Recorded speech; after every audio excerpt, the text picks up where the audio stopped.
Jornada de Leitura da Bíblia, semana 43. Ensaio sobre a natureza humana. Eclesiastes. Primeiro dia. Eclesiastes 1 a 2. Eclesiastes 1. Tudo é vaidade. Palavras do pregador, filho de Davi, rei de Jerusalém. Vaidade de vaidades, diz o pregador. Vaidade de vaidades. Tudo é vaidade. Que proveito alguém tem de todo o seu trabalho com que se afadiga debaixo do sol? Geração vai e geração vem, mas a terra permanece para sempre. O sol se levanta e o sol se põe e volta ao seu lugar, onde nasce de novo. O vento vai para o sul e faz o seu giro para o norte, dá voltas e mais voltas e retorna aos seus circuitos. Todos os rios correm para o mar e o mar não se enche. Ao lugar para onde correm os rios, para lá eles voltam a correr. Todas as coisas são canseiras tais que ninguém as pode exprimir. Os olhos não se fartam de ver, nem os ouvidos se enchem de ouvir. O que foi é o que há de ser, e o que se fez, isso se tornará a fazer. Não há nada de novo debaixo do sol. Será que existe alguma coisa de que se possa dizer: veja, isto é novo? Não, já existiu em tempos passados, muito antes de nós. Já não há lembrança das coisas que se foram, e das coisas que ainda virão também não haverá memória entre os que hão de vir depois delas. A experiência do pregador. Eu, o pregador, venho sendo rei de Israel em Jerusalém. Dediquei-me a investigar e a me informar com sabedoria a respeito de tudo o que se faz debaixo do céu. Que enfadonho trabalho Deus impôs aos filhos dos homens para com ele os afligir. Vi todas as obras que se fazem debaixo do sol, e eis que tudo é vaidade e correr atrás do vento. Aquilo que é torto não pode ser endireitado, e o que falta não pode ser contado.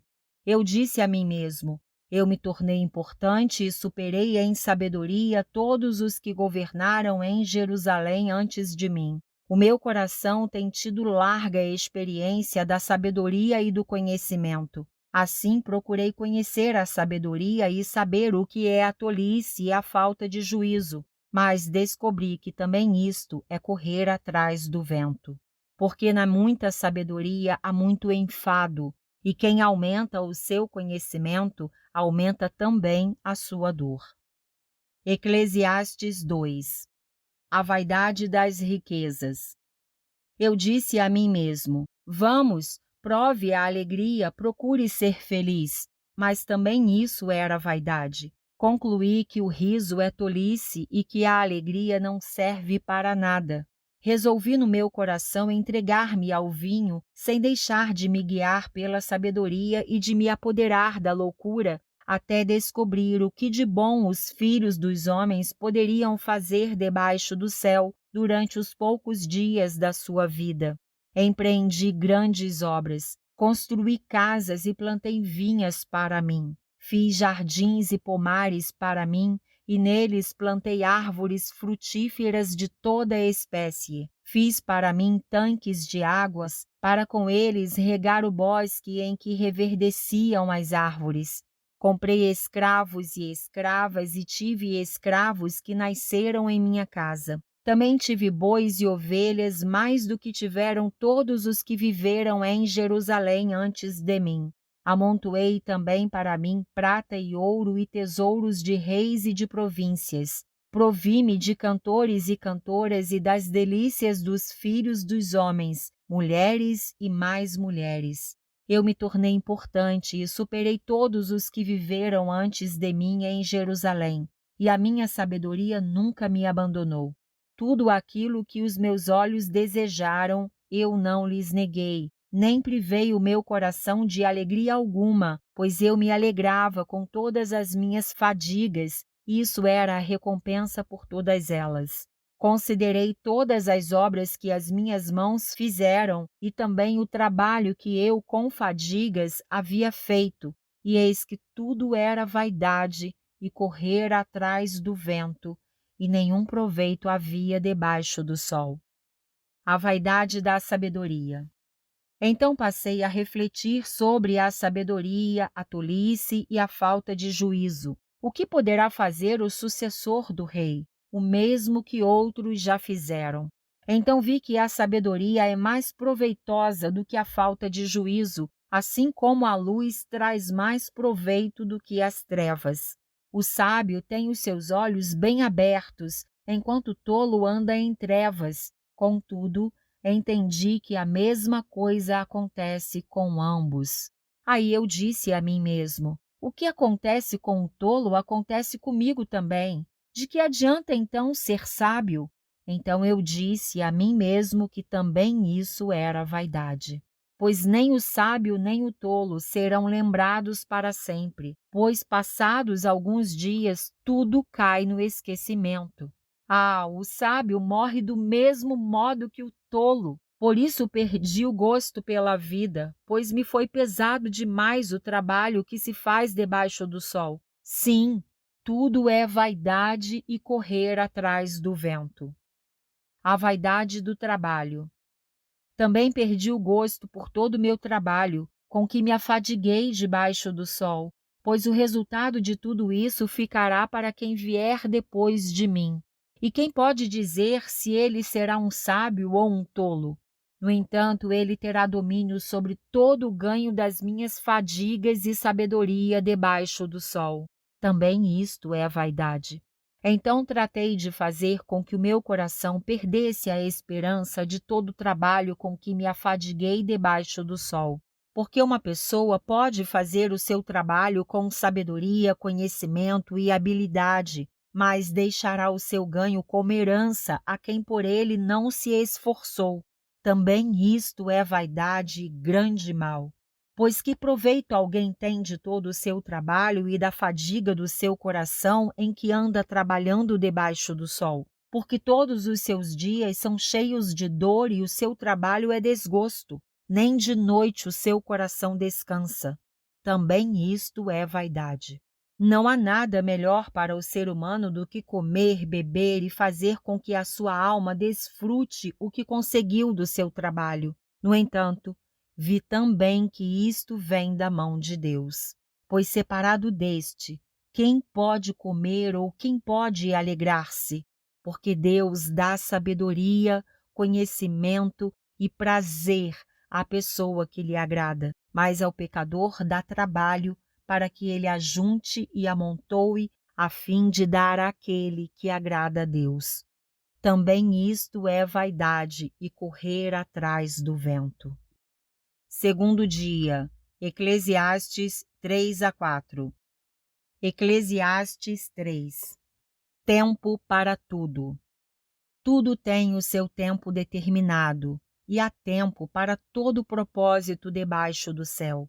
Há tempo de nascer e tempo de morrer, tempo de plantar e tempo de arrancar o que se plantou, tempo de matar e tempo de curar, tempo de derrubar e tempo de construir, tempo de chorar e tempo de rir, tempo de prantear e tempo de saltar de alegria, tempo de espalhar pedras e tempo de ajuntar pedras, tempo de abraçar e tempo de deixar de abraçar, tempo de procurar e tempo de perder, tempo de guardar e tempo de jogar fora, tempo de rasgar e tempo de costurar, tempo de ficar calado e tempo de falar, tempo de amar e tempo de odiar, tempo de guerra e tempo de paz.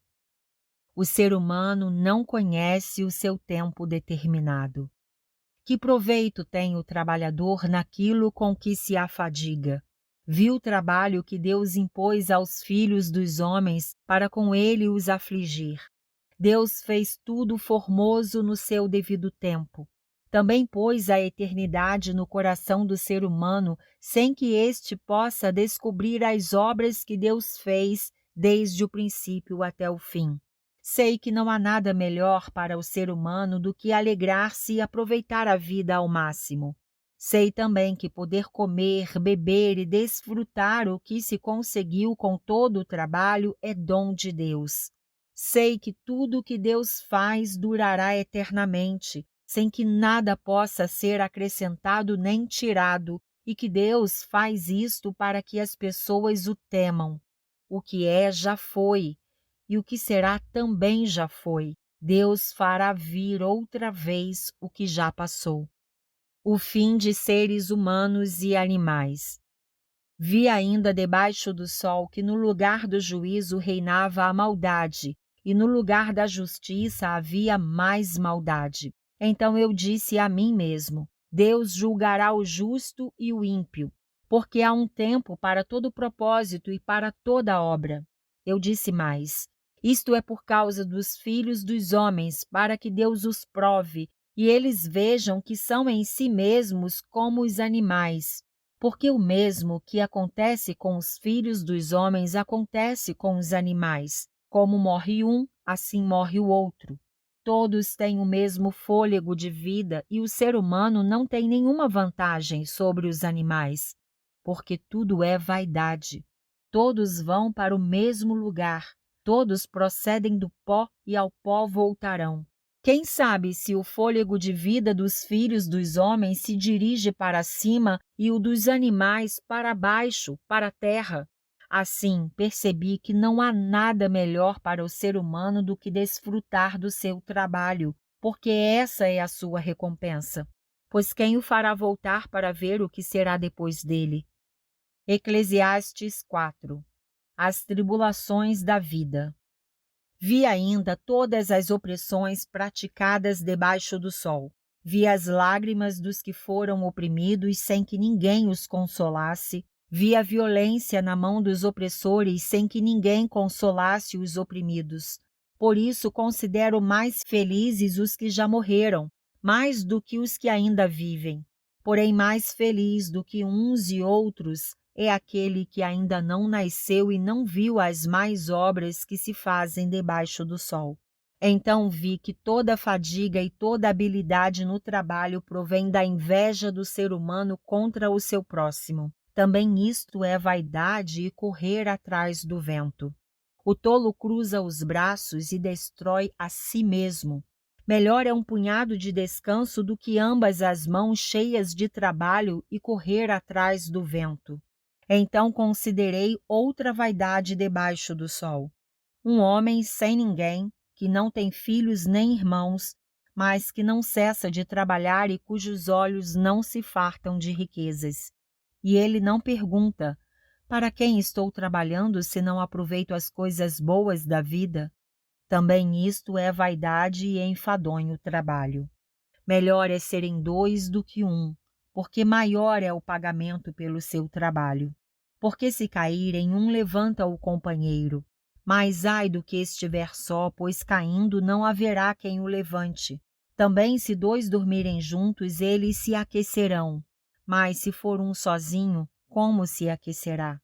Se alguém quiser dominar um deles, os dois poderão resistir. O cordão de 3 dobras não se rompe com facilidade. Melhor é o jovem pobre e sábio do que o rei velho e tolo, que já não se deixa admoestar. Porque ele saiu da prisão para reinar, embora tenha nascido pobre em seu reino.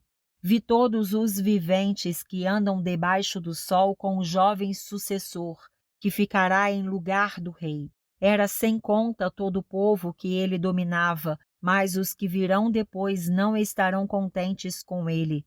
Na verdade, também isto é vaidade e correr atrás do vento. Terceiro dia, Eclesiastes 5-6. Eclesiastes 5. Cuidado com os votos precipitados. Guarde o pé quando você entrar na casa de Deus. Chegar-se para ouvir é melhor do que oferecer um sacrifício de tolos que fazem o mal sem se dar conta. Que a sua boca não se precipite, nem se apresse o seu coração em pronunciar uma palavra diante de Deus, porque Deus está nos céus e você aqui na terra. Portanto, sejam poucas as suas palavras. porque das muitas preocupações vêm os sonhos, e do muito falar, palavras tolas. Quando você fizer algum voto a Deus, não demore a cumpri-lo, pois ele não se agrada de tolos. Cumpra o voto que você faz. Melhor é não fazer voto do que fazer e não cumprir. Não consinta que a sua boca o leve a pecar, nem diga ao mensageiro de Deus que foi descuido. Por que fazer com que Deus fique irado por causa do que você diz e deixar que ele destrua o que você fez? Porque como na multidão dos sonhos há vaidade, assim também nas muitas palavras. Portanto, tema a Deus. A vaidade das riquezas. Se você notar em alguma província opressão de pobres e roubo em lugar do direito e da justiça, não fique admirado com isso, porque o que está num posto elevado tem acima de si outro mais elevado que o explora, e sobre estes há ainda outros mais elevados que também exploram. O proveito da terra é para todos, até o rei se serve do campo. Quem ama o dinheiro jamais se fartará de dinheiro, e quem ama a abundância nunca ficará satisfeito com o que ganha. Também isto é a vaidade. Onde os bens se multiplicam, também se multiplicam os que deles comem. E que proveito têm os donos a não ser o de ver esses bens com os seus olhos? Doce é o sono do trabalhador, quer coma pouco, quer muito. Mas a fartura do rico não o deixa dormir.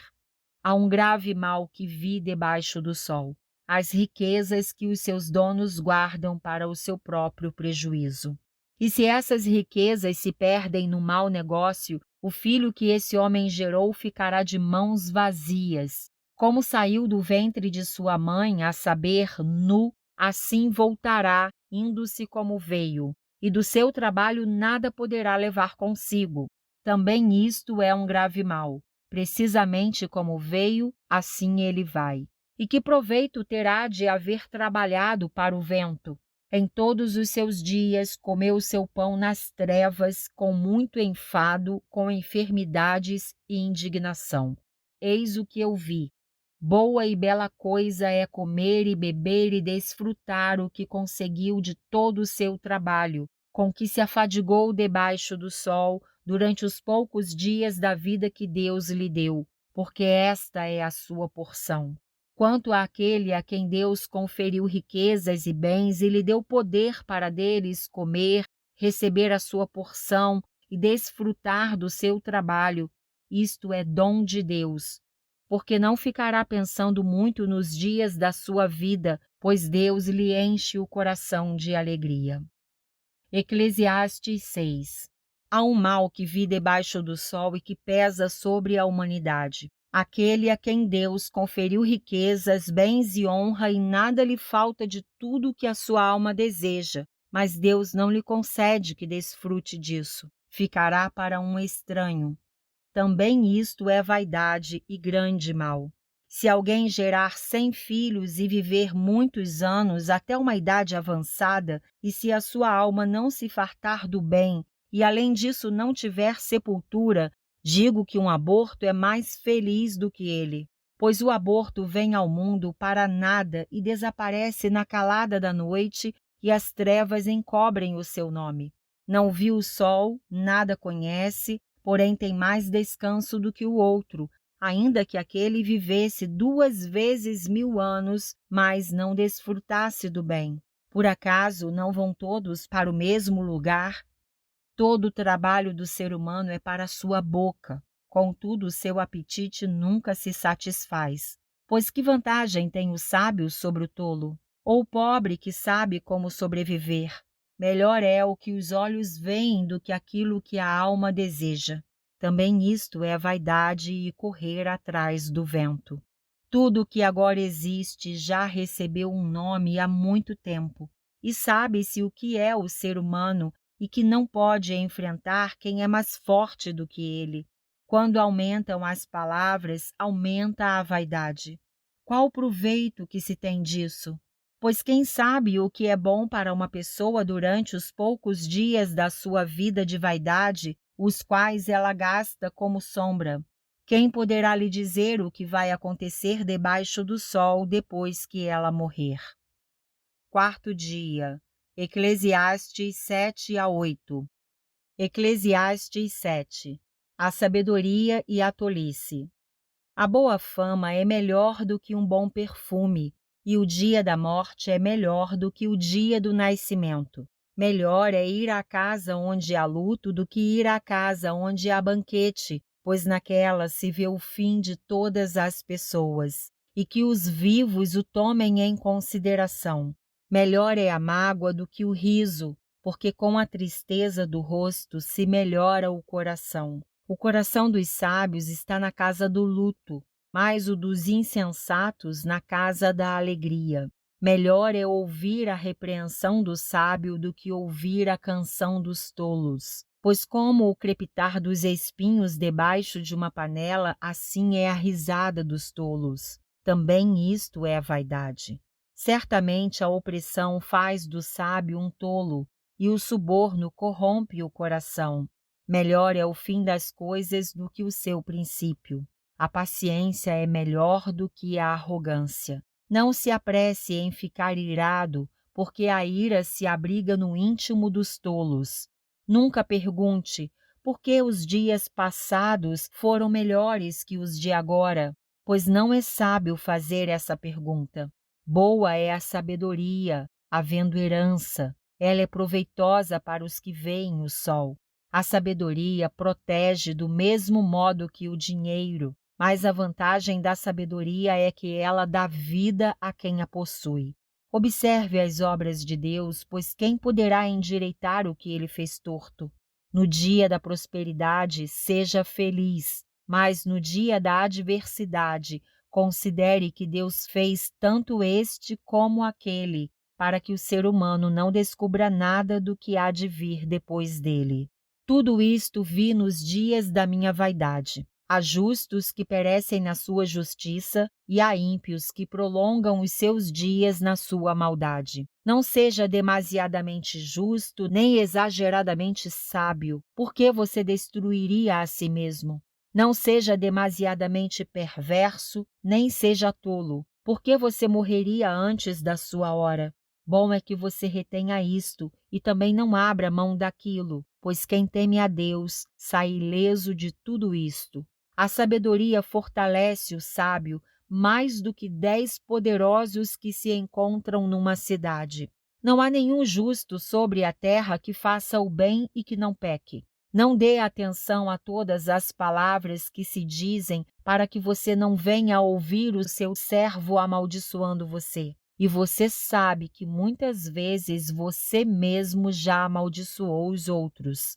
Tudo isto examinei por meio da sabedoria. Eu disse, serei sábio. Mas a sabedoria estava longe de mim. O que está longe e é muito profundo, quem o poderá encontrar? Procurei conhecer, investigar, buscar a sabedoria e a razão e compreender que a maldade é estupidez e a tolice é loucura. Achei coisa mais amarga do que a morte, a mulher cujo coração é rede e armadilha e cujas mãos são correntes. Quem agrada a Deus fugirá dela, mas o pecador virá a ser seu prisioneiro. Eis o que descobri, diz o pregador, conferindo uma coisa com outra para a respeito delas formar o meu juízo, juízo que ainda procuro e não encontrei. Entre 1000 homens achei um como esperava, mas entre tantas mulheres não achei nem sequer uma. O que descobri é tão somente isto, que Deus fez o ser humano reto, mas ele se meteu em muitos problemas. Eclesiastes 8. Quem é como o sábio? E quem sabe a interpretação das coisas? A sabedoria faz reluzir o rosto de uma pessoa e muda a dureza do seu semblante. A obediência ao rei. Eu digo a você, observe o mandamento do rei, e isso por causa do juramento que você fez diante de Deus. Não tenha pressa em sair da presença dele, nem insista em fazer o que é mal, porque ele faz o que bem entende. Porque a palavra do rei tem autoridade suprema. Quem pode lhe perguntar: o que você está fazendo? Quem guarda o mandamento não experimenta nenhum mal, e o coração do sábio conhece o tempo e o modo certo de agir, porque há um tempo e um modo para todo propósito, porque é grande o mal que pesa sobre o ser humano. Ninguém sabe o que vai acontecer, pois quem poderá lhe dizer o que vai acontecer? Não há ninguém que tenha domínio sobre o espírito para o reter, nem tampouco quem tenha poder sobre o dia da morte. Não há como escapar desse combate, e a maldade não poderá livrar os que a praticam. Tudo isso vi quando comecei a pensar no que se faz debaixo do sol. Há um tempo em que uma pessoa tem domínio sobre outra pessoa para seu próprio mal. As desigualdades da vida. Assim também vi os ímpios serem sepultados com honra, ao passo que os que frequentavam o lugar santo foram esquecidos na cidade onde fizeram o bem. Também isto é vaidade. Como não se executa logo a sentença contra uma obra má, o coração humano está inteiramente disposto a praticar o mal. Ainda que o pecador faça o mal 100 vezes e a vida dele se prolongue, eu sei com certeza que tudo correrá bem para os que temem a Deus, mas nada correrá bem para o ímpio, e ele não prolongará os seus dias. Será como a sombra, visto que não teme a Deus. Ainda há outra vaidade sobre a terra: justos que são tratados segundo as obras dos ímpios, e ímpios que são tratados segundo as obras dos justos. Digo que também isto é vaidade. Por isso exalto a alegria, porque para o ser humano não há nada melhor debaixo do sol do que comer, beber e alegrar-se, pois isso o acompanhará no seu trabalho nos dias da vida que Deus lhe dá debaixo do sol.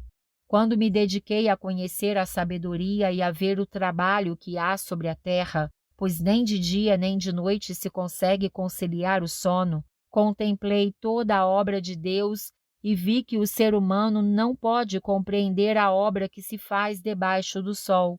Por mais que se esforce para a descobrir, não a entenderá, e ainda que o sábio diga que conseguirá conhecê-la, nem por isso a poderá achar. Quinto dia, Eclesiastes 9-10. Eclesiastes 9. Tudo acontece igualmente com todos. Tenho refletido sobre todas estas coisas para chegar à seguinte conclusão: os justos e os sábios, com os seus feitos, estão nas mãos de Deus. E se é amor ou se é ódio que está à sua espera, isso ninguém sabe. Ninguém sabe o que vai acontecer. Tudo acontece igualmente com todos. O mesmo acontece com o justo e com o ímpio, com o bom e com o mau, com o puro e com o impuro, com o que oferece sacrifícios e com o que não os oferece, com o bom e com o pecador, tanto com o que faz juramentos como com aquele que tem medo de fazê-los. Este é o mal que há em tudo o que se faz debaixo do sol. A mesma coisa acontece com todos. Também o coração das pessoas está cheio de maldade, está cheio de loucura enquanto elas vivem. Depois, rumo aos mortos. Para aquele que está entre os vivos há esperança, porque mais vale um cão vivo do que um leão morto. Porque os vivos sabem que vão morrer, mas os mortos não sabem nada e não têm nenhuma recompensa a receber, porque a memória deles jaz no esquecimento. Amor, ódio e inveja para eles já não existem mais. Eles estão afastados para sempre de tudo o que se faz debaixo do sol. Portanto, vá e coma com alegria o seu pão e beba com prazer o seu vinho, pois Deus já se agradou do que você faz. Que as suas vestes sejam sempre brancas e que nunca falte óleo sobre a sua cabeça. Aproveite a vida com a mulher que você ama todos os dias dessa vida fugaz que Deus lhe deu debaixo do sol, porque esta é a parte que lhe cabe nesta vida pelo trabalho com que você se afadigou debaixo do sol. Tudo o que vier às suas mãos para fazer, faça-o conforme as suas forças, porque na sepultura, que é para onde você vai, não há obra, nem projetos, nem conhecimento, nem sabedoria alguma. Trabalhos sem recompensa. Vi ainda debaixo do sol que os mais rápidos nem sempre ganham a corrida, que os mais fortes nem sempre vencem a batalha, que os sábios nem sempre têm pão, que os prudentes nem sempre têm riqueza, que os inteligentes nem sempre são honrados, mas que tudo depende do tempo e do acaso. Pois ninguém sabe a sua hora. Assim como os peixes que são apanhados na rede traiçoeira e como os pássaros que são pegos na armadilha, assim também os filhos dos homens se enredam no tempo da calamidade, quando esta cai de repente sobre eles. Exemplo que ilustra esta verdade. Também vi este exemplo de sabedoria debaixo do sol que me pareceu excelente. Havia uma pequena cidade onde moravam poucos homens. Um rei poderoso atacou a cidade, sitiou-a e levantou contra ela grandes rampas de ataque. Nessa cidade se encontrava um homem pobre e sábio que poderia ter livrado a cidade com a sua sabedoria. No entanto, ninguém se lembrou daquele pobre. Então eu concluí que a sabedoria é melhor do que a força, mesmo que a sabedoria do pobre seja desprezada e as suas palavras não sejam ouvidas. As palavras dos sábios, ouvidas em silêncio, valem mais do que os gritos de quem governa entre tolos. Melhor é a sabedoria do que as armas de guerra, mas um só pecador destrói muitas coisas boas. Eclesiastes 10. A excelência da sabedoria. Assim como a mosca morta faz o óleo do perfumador exalar mau cheiro, assim também uma pequena tolice pode ter mais peso do que a sabedoria e a honra. O coração do sábio se inclina para o bem, mas o coração do tolo se inclina para o mal.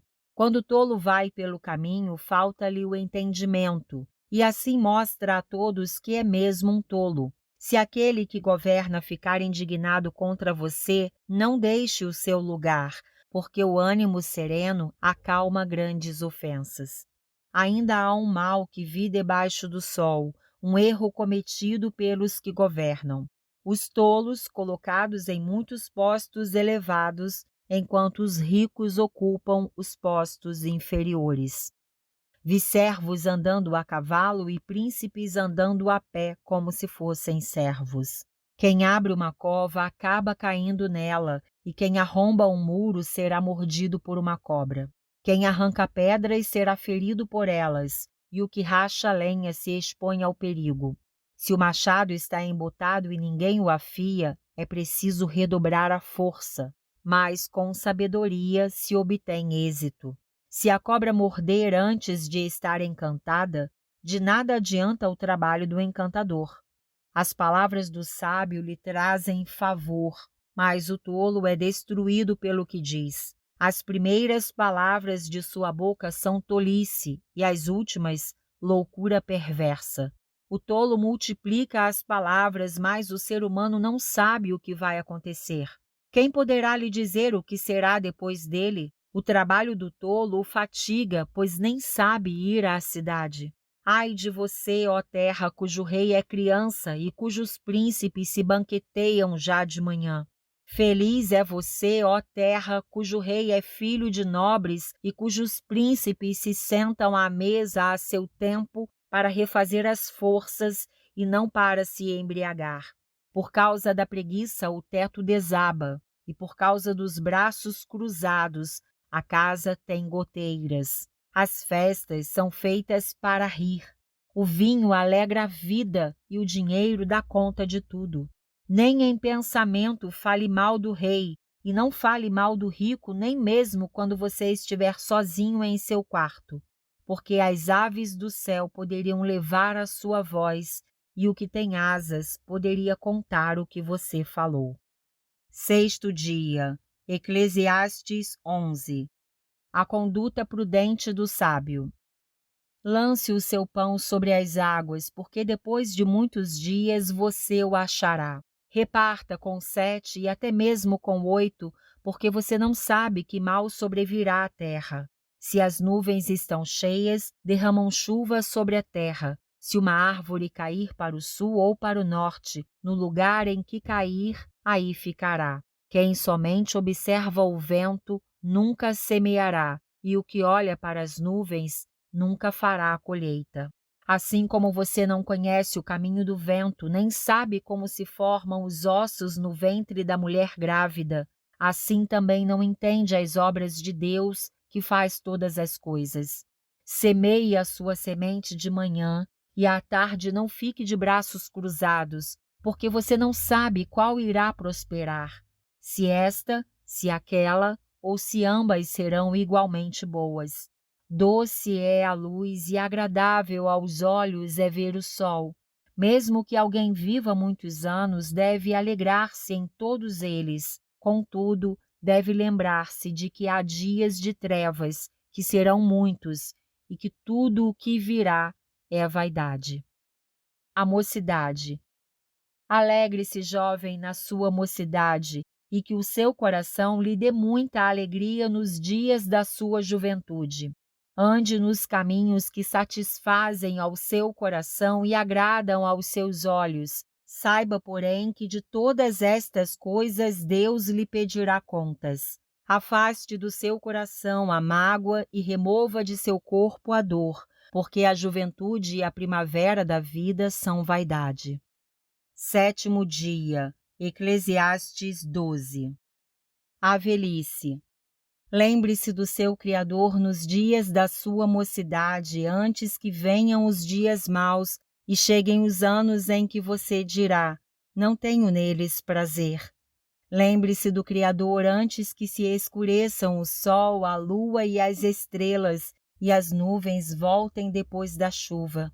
Lembre-se dele antes do dia em que tremerem os guardas da casa, os seus braços, e se curvarem os homens que no passado eram fortes, as suas pernas, e cessarem os moedores da sua boca, por já serem poucos, e se escurecerem os que olham pelas janelas, os seus olhos. Faça isso antes que as portas da rua se fechem e o ruído das pedras do moinho se torne difícil de ouvir. Quando você se levantar à voz das aves e todas as harmonias, filhas da música, começarem a desaparecer.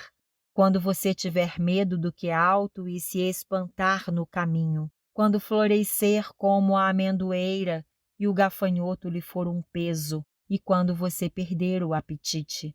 Porque o ser humano vai à morada eterna, e os pranteadores andarão rodeando pela praça. Lembre-se do seu Criador, antes que se rompa o fio de prata, e se despedace o copo de ouro, e se quebre o cântaro junto à fonte, e se desfaça a roda junto ao poço, e o pó volte à terra, de onde veio, e o espírito volte a Deus, que o deu. Vaidade de vaidade, diz o pregador, tudo é vaidade. Conclusão. O pregador, além de sábio, ainda ensinou ao povo o conhecimento, e atentando e examinando, compôs muitos provérbios. O pregador procurou achar palavras agradáveis e escrever com retidão palavras de verdade. As palavras dos sábios são como aguilhões, e as coleções de sentenças são como pregos bem fixados. Elas provêm de um único pastor. Além do mais, meu filho, leve em conta o seguinte: não há limite para fazer livros e o muito estudar é enfado da carne. De tudo o que se ouviu, a conclusão é esta: tema a Deus e guarde os seus mandamentos, porque isto é o dever de cada pessoa. Porque Deus há de trazer a juízo todas as obras, até as que estão escondidas, quer sejam boas, quer sejam mais. O versículo da semana está em Eclesiastes 2:13. Então vi que a sabedoria é mais proveitosa do que a falta de juízo, assim como a luz traz mais proveito do que as trevas.